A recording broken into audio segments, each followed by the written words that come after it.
Halo sobat rebahan, selamat datang di channel hiburan kaum rebahan. Admin akan coba menghibur kalian semua melalui membacakan sebuah novel yang sangat luar biasa, yaitu novel yang berjudul The Story of Yi Chen. Nah, di video sebelumnya, yaitu di part ke-28 ya, itu mertua Yi Chen sedang cekcok lah, sedang ribut, sedang berselisih paham lah ya, mengenai antara berpisah dari keluarga Xiao ya, keluarga besar Xiao, antara ya istrinya ataupun mertua perempuan dari Yi Chen itu menginginkan kembali berbaikan dengan keluarga Xiao ataupun orang tua dari suaminya. Ya, intinya teman-teman ya yang menonton di video di part 28 pasti mengikuti ataupun pasti tahu ya. Jadi kita lanjutkan saja di part ke 29. Tapi sebelumnya jangan lupa subscribe, like, komen, dan share. Oke. Nah, di sini karena Yi Chen sangat tidak bisa menilai antara mertuanya perempuan dan mertua laki-lakinya mana yang benar, mana yang salah. Jadi dia memilih untuk menghindar dan buru-buru keluar dari pintu, mengatakan ingin menjemput istrinya Securan ya. Nah, usai berbicara, Yi Chen buru-buru keluar dari pintu. Masih terdengar suara kelahi kedua orang di belakang. Urusan keluarga sulit untuk dinilai, lebih baik ia tidak ikut campur. Yi Chen mencari sebuah restoran kecil, memesan beberapa hidangan, berencana tinggal hingga malam baru kembali. Ini adalah pasar makanan khas kota Jinling, sangat ramai. Yi Chen sedang makan, tiba-tiba matanya tertuju pada dua bayangan. Seketika ia tertegun. Bukankah itu istrinya, Securan? Di seberang ada sebuah restoran mewah.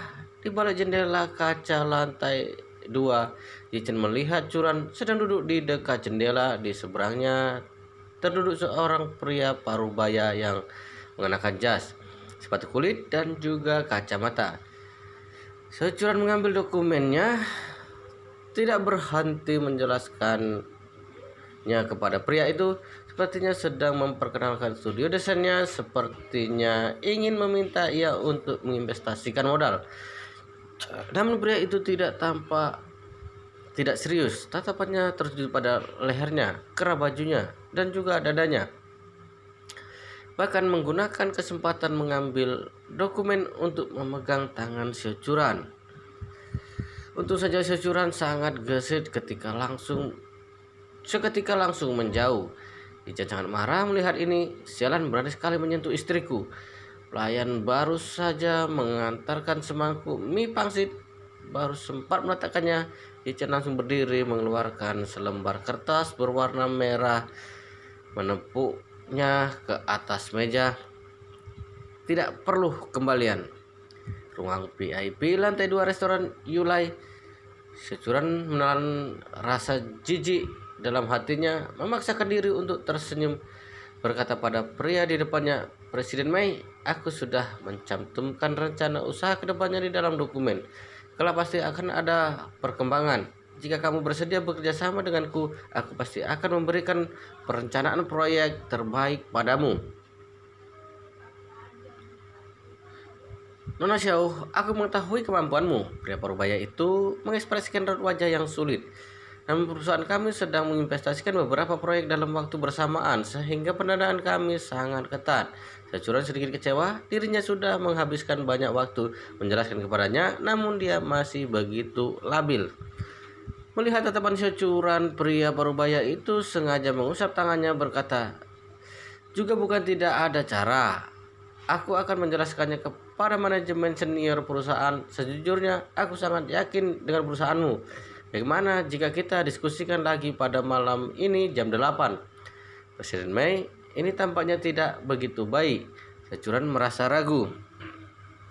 Jam 8 malam sudah sangat malam.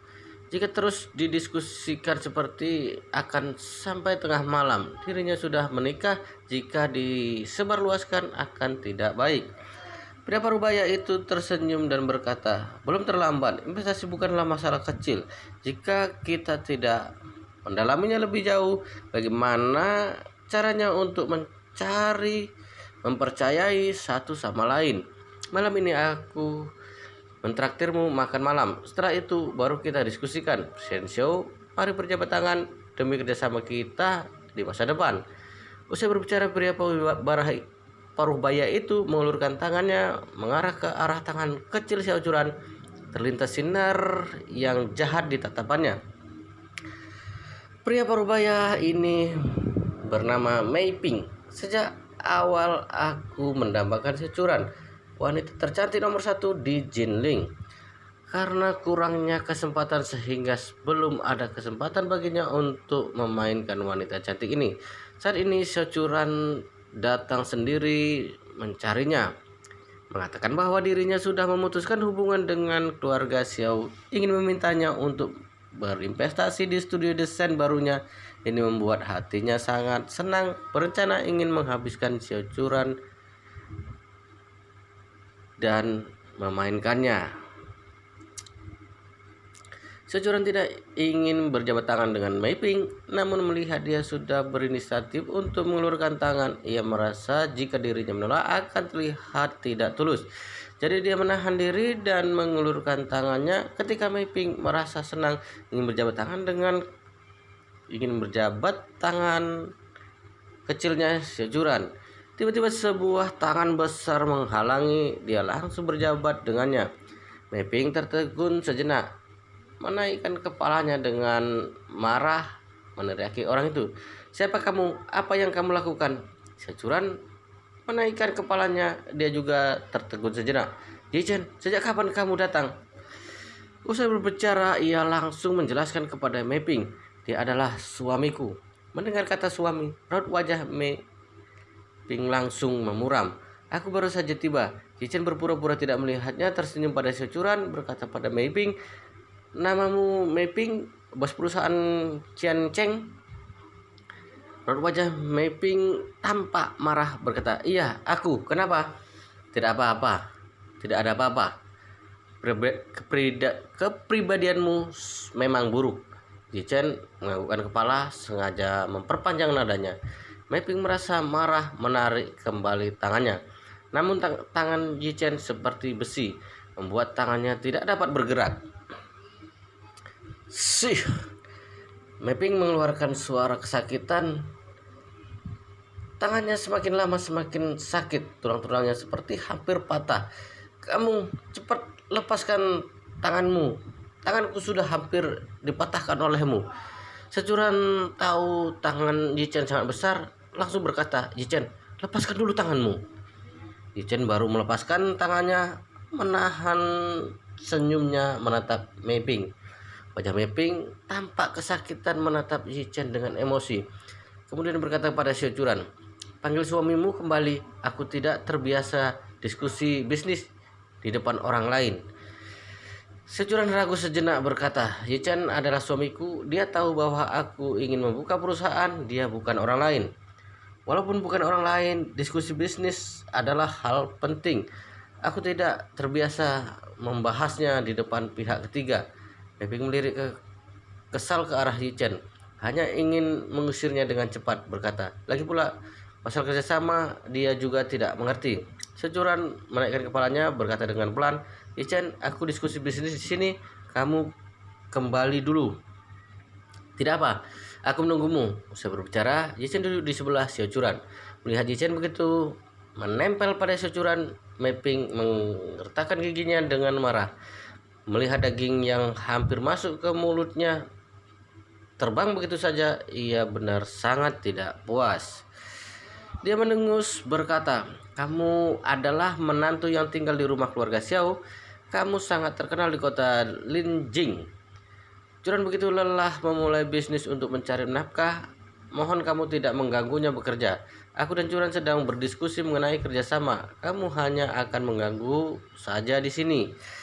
Nanda Meiping sangat tidak segan itu karena ia tidak menganggap Yichen sama sekali, hanya ingin mengusirnya secepat mungkin. Menurutmu miskin di keluarga Xiao, menantu miskin di keluarga Xiao. Banyak orang yang tahu itu. Ini membuat Meiping menyayangkannya. Securan wanita yang berbakat. Menikah dengan pria yang begitu biasa, pria yang mengandalkan wanita.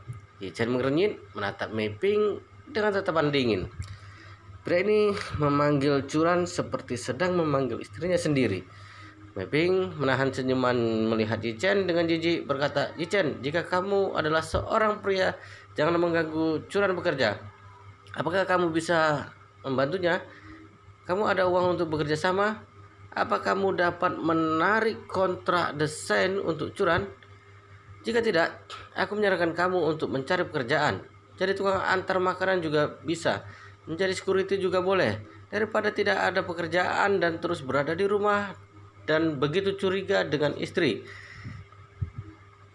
Securan mendengarkannya sangat tidak nyaman berkata, "Presiden Mei, Yichen juga melakukan banyak hal dalam keluarga kami.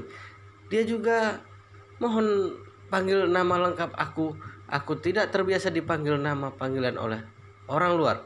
Apa yang dia lakukan di rumah? Beli sayur, masak, atau mencuci baju?" Meiping tidak tahan dan tertawa terbahak-bahak berkata, "Curan, jika suamimu tidak mendapat pekerjaan, kebetulan perusahaanku sedang mencari security, bisa menyuruhnya untuk mencobanya." Usai berbicara, dia bercanda lagi, "Curan, jika aku adalah kamu, aku tidak akan menikah dengan pria yang tidak ada pekerjaan. Sejak awal sudah bercerai dengan orang sampah sepertinya." Securan mengerutkan alisnya, baru saja ia ingin berbicara, namun tiba-tiba ia merasakan bahwa hawa dingin di sekitarnya. Dia menolehkan kepala melihat Yichen berdiri, tersenyum berkata pada Meiping, "Aku sudah pernah mendengarkan nama Presiden Mei. Ternyata semua reputasi yang beredar itu sangat benar. Aku juga ingin mengatakan sesuatu pada Presiden Mei." Meiping memuramkan wajahnya. "Katakan apa?" Dia menatap Yichen yang tidak berguna itu. Ia tidak akan berani melakukan apapun pada dirinya. Kedua tangan Yichen bertubuh di atas meja, mencondongkan tubuhnya sedikit ke depan, tersenyum dan berkata, "Yang ingin kukatakan adalah, jadi orang boleh tidak berguna, jadi boleh tidak berbakat, namun tidak boleh memiliki kepribadian yang buruk. Karena jika tidak memiliki kepribadian yang baik, maka itu bukanlah manusia, itu adalah binatang." Usai berbicara, kedua tangannya mengangkat sup sayur yang baru saja dijadikan, menuangkannya ke atas kepala Meiping dengan tanpa ekspresi. Meiping berteriak melompat-lompat karena kepanasan. Securan terkejut hingga wajahnya pucat. Setelah terdiam sesaat, dia langsung memanggil pelayan untuk membawakan tisu. Sup sayur yang panas membuat wajah Meiping merah. Sup sayur kental mengalir di lehernya hingga ke dalam bajunya. Seluruh tubuhnya terasa lengket, terlihat sangat malang. Ada sayur yang menggantung di kacamatanya. Meiping terus berteriak tanpa henti. Manajer buru-buru membawa beberapa pelayan datang. Melihat adegan ini juga terkejut, langsung menyuruh pelayan untuk membantunya. Meiping melepaskan kacamatanya, berteriak pada Yichen, "Brengsek, kamu cari mati." Usai berbicara, tatapannya tampak galak.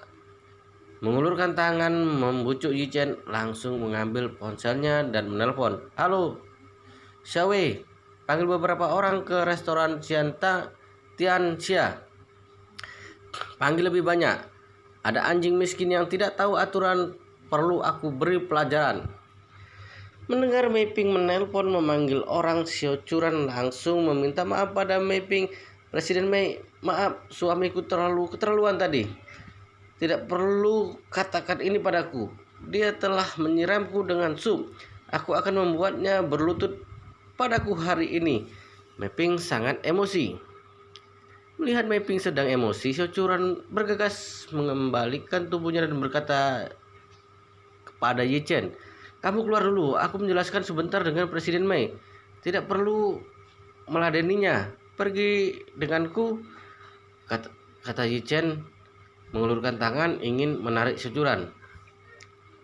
Seochuran mengerutkan alisnya, menjauh darinya, berkata dengan marah, "Presiden Mei adalah bos perusahaan Xiancheng. Dia sangat berpengaruh dalam industri konstruksi di kota Jinling. Dia mengenal sangat banyak orang. Tidak masalah jika aku tidak dapat bekerja sama. Namun ada beberapa hal yang dapat diselesaikan hanya karena memiliki tenaga yang kuat." Chen berkata, "Hanya perusahaan kecil yang jelek. Aku tidak menganggapnya." Perusahaan kecil? Seochuran sangat emosi karena dirinya. Dalam jaringan industri konstruksi di kota Jinling, perusahaan Chen berada pada peringkat kelima. Skalanya lebih besar dari perusahaan Xiao. Dia terkejut. Ye Chen menyinggung Presiden Mei lagi, berkata dengan wajah dingin, "Ye Chen, masalah ini biar aku saja yang mengurusinya. Kamu keluar dulu, tunggu aku di luar." Ye Chen masih ingin mengatakan sesuatu, namun melihat Seochuran sudah marah, ia hanya bisa memurumkan wajahnya, membalikkan tubuh keluar dari restoran. Hanya sebuah bos di perusahaan kecil saja berani begitu gila di depannya. Bukankah sudah bosan hidup? Seochuran masih mengkhawatirkan apakah dia tidak tahu bahwa kekuatan suaminya adalah yang terkuat. Seketika Ye Chen ingin sekali memberitahu identitas aslinya kepada Seochuran. Dengan begitu kelak ia tidak perlu mengkhawatirkan masa depan dan tidak perlu diganggu lagi oleh bos-bos perusahaan kecil seperti ini. Namun ketika kata-kata itu hampir dikatakan, ia menahannya lagi. Mengekspos identitasnya itu sama saja bahwa ia telah menyetujui untuk kembali ke keluarga Yi. Kembali ke keluarga Yi dan menyembah leluhurnya. Ye Chen tidak ingin kembali. Ketika berjalan ke depan pintu restoran, Ye Chen menaikkan kepala melihat lantai atas, kemudian mengambil ponselnya, menelpon pelayan keluarga Yi, Tang Sihai. "Bantu aku periksa detail perusahaan Xiancheng dan juga dengan siapa saja mereka bekerja sama, proyek apa yang sedang ia dijalankan." Terdengar suara Tang Sihai yang hormat di balik telepon. "Tuan muda, pelanggan besar perusahaan Xiancheng adalah perusahaan kecil di bawah naungan keluarga Yi. Tahun ini mereka mengambil ahli beberapa properti grup di Hao." "Benarkah?" Ye Chen tertawa dingin. Ternyata Mapping hanyalah orang kecil yang makan di belakang pantatnya. Tiba-tiba Ye Chen ingin tertawa. Jika Mapping tahu bahwa yang ia singgung adalah ayah dalam bisnisnya, tidak tahu apa yang ia rasakan. Memikirkan ini, ia berbicara pada Tang Sihai. "Bantu aku beri sedikit pelajaran pada perusahaan Xiancheng." Tang Sihai bertanya dengan hormat, "Tuan muda, apa yang ingin Anda perintahkan?" Tarik semua kerjasama dengan perusahaan Xiancheng. Aku tidak begitu senang dengan perusahaan bodoh ini. Perusahaan Xiancheng telah menyinggungmu. Bagaimana jika aku menyuruh orang langsung menyerang bosnya? Biarkan dia menghilang." Ye Chen melambaikan tangan tersenyum dan berkata, Jangan sedikit-sedikit langsung membunuh. Jika kamu membunuhnya, bagaimana dia merasakan penderitaan? Membuatnya bangkrut dan tidak dapat bangkit seumur hidup saja." "Tuan muda ketiga, tunggu beberapa menit, aku akan mengaturnya." Bagi Tang Sihai, membuat perusahaan Xiancheng bangkrut itu semudah membunuh seekor semut. Usai Ye Chen memerintah, ia mematikan ponselnya, memainkan kepalanya melihat ke arah lantai atas. Melihat Seochuran tidak henti meminta maaf kepada Mapping, namun Mapping tampak sombong, tidak tahu apa yang ia katakan, mungkin sedang memarahi dirinya. Dia duduk di pinggir jalan dengan malas menunggu istrinya keluar. Di tepi jalan, Yichen yang mengenakan pakaian biasa saja tampak seperti orang biasa yang sedang berjalan kaki. Tidak ada orang yang memperhatikannya. Namun, satu panggilan telepon saja sudah dapat membuat bos besar kota Jinling menjadi orang miskin yang tidak memiliki apa-apa. Sejuran terus meminta maaf pada Mei-ping. Emosi Mei-ping tampak mereda. Kemudian Sejuran mengikuti Mei-ping berjalan keluar dan wajah Mei-ping masih sakit terbakar. Ia melihat Yichen duduk di tepi jalan, memelotutinya, kemudian membalikkan badannya, berkata pada Sejuran, "Juran, demi dirimu aku akan maafkan suamimu yang tidak berguna ini. Besok malam aku akan mentraktirmu lagi. Kemudian kita membahas persoalan kerjasama lagi." Dia kelihatannya tidak memperhitungkannya, namun itu hanya untuk menyenangkan hati Sejuran. Sebaliknya hatinya sangatlah emosi. Jika bukan karena Sejuran terus meminta maaf, dia sangat ingin menyuruh orang datang untuk menghabiskan Yichen. Namun Mei-ping juga tidak berpikir ingin memaafkan Yichen. Dia hanya sementara waktu melepaskannya. Tunggu besok. Ketika sudah mendapati Sejuran, ia baru akan menyuruh orang untuk menghabisi Yichen, orang tidak berguna itu. Yichen berjalan ke arahnya, berkata pada Sejuran, "Istriku, kita pulang saja. Tidak ada yang perlu dibicarakan dengan brengsek yang sudah hampir bangkrut ini. Apalagi kerjasama." Raut wajah Mei-ping berubah, berkata dengan dingin, "Hei, kamu benar mencari mati. Bilang aku bangkrut. Percaya atau tidak, aku akan membunuhmu dalam waktu beberapa detik. Alasan kamu masih baik-baik saja saat ini, itu semua karena aku memberi wajah kepada Juran." Yichen bertanya dingin, mengulurkan tangan, menamparkannya. Plak! Mei-ping terbangun, memegang wajahnya, kemudian berteriak dengan marah, "Orang sampah berani memukulku!" Yichen tertawa dingin dan berkata, "Kenapa jika memukulmu? Aku memukulmu, kamu harus menahannya." Saya berbicara, ia mengangkat tangannya dan menampar pipi lainnya lagi. Walau Sejuran juga sedikit jijik dengan Mei-ping, namun melihat Yichen menamparnya 2 kali, ia sedikit khawatir, langsung berkata, "Yichen, apa yang kamu lakukan? Bukankah aku sudah bilang padamu jangan sembarang memukul orang?" Dia bukan mengkhawatirkan kerjasamanya, namun apakah Yichen akan dibalas Mei-ping? Karena Mei-ping adalah bos besar yang memiliki nama. Bagaimana mungkin bisa menahan ini? Benar, Mei-ping emosi, merasa kesal, menunjuk Sejuran dan berkata, "Kamu yang bermarga Xiao, hutang suamimu hari ini. Jika kamu tidak membayarnya dengan tubuhmu, aku akan membunuhnya, membuatnya menghilang dari Jinling." Sejuran mendengar perkataan itu seketika ia merasa marah dan berkata, "Kamu tidak tahu malu? Tidak tahu malu?" Mei-ping mendengus. "Jangan mengira aku tidak tahu. Keluarga Xiao sejak awal sudah mengusirmu. Apakah kamu masih mengira bahwa kamu adalah nona keluarga Xiao? Aku berkata jujur padamu. Aku, Mei-ping, menghentakkan kaki di kota Jinling saja dapat menghabiskan semua nyawa keluargamu. Jika kamu tidak ingin sesuatu terjadi pada keluargamu, lebih baik kamu berlutut dan naik ke atas ranjangku. Jika kamu senang, aku bisa memaksakan diri untuk memaafkanmu." Sejuran emosi hingga gemetaran berkata dengan serius, "Mei-ping, kamu brengsek. Aku memiliki kekuasaan. Lalu kenapa jika tidak tahu malu?" Mei-ping berkata dengan tidak tahu malu. Yichen berdiri berkata pada Mei-ping, "Hei, yang marga Mei, kamu sudah bangkrut. Jadi perkataan seperti memiliki kekuatan sebaiknya jangan dikatakan lagi." "Apa yang kamu katakan?" Mei-ping tertegun, sama sekali tidak beraksi. Baru saja ia ingin melampiaskan emosi, tiba-tiba ponselnya berdering. Tadinya Mei-ping tidak ingin mengangkatnya, namun ponselnya terus berdering seperti sedang mendesak nyawanya. Mapping menunjuk ke Yichen dengan emosi mengangkat teleponnya dengan kesal. Halo, ada apa? Presiden Mei, kabar buruk. Para pemegang saham yang ingin bekerja sama sebelumnya tiba-tiba menarik semua kerjasama dengan kita. Apa? Raut wajah Mapping berubah drastis. Aku langsung menelpon pihak ibu kota.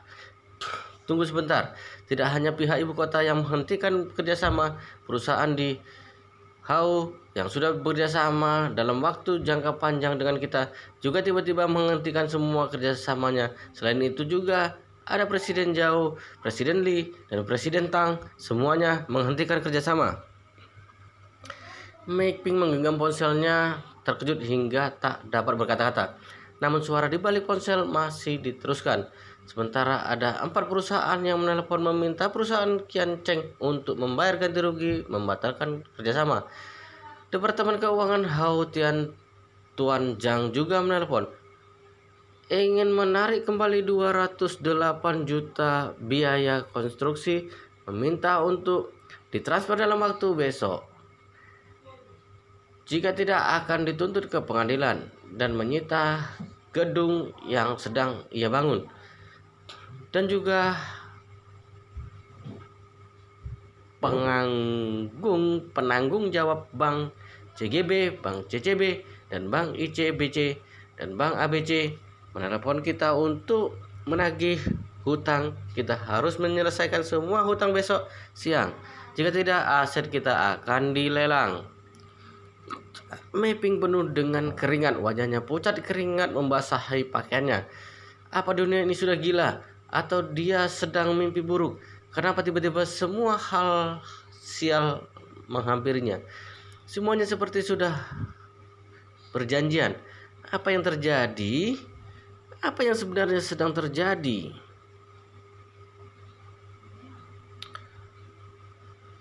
Oke, di part ini teman-teman sampai di sini dulu. Kita lanjut di part berikutnya. Jangan lupa subscribe dan aktifkan lonceng notifikasinya. Jika kalian suka, silakan di like dan share ke teman lainnya supaya teman lainnya juga mendapatkan cerita semenarik novel The Story of Yichen ini. Oke, sampai ketemu di video berikutnya.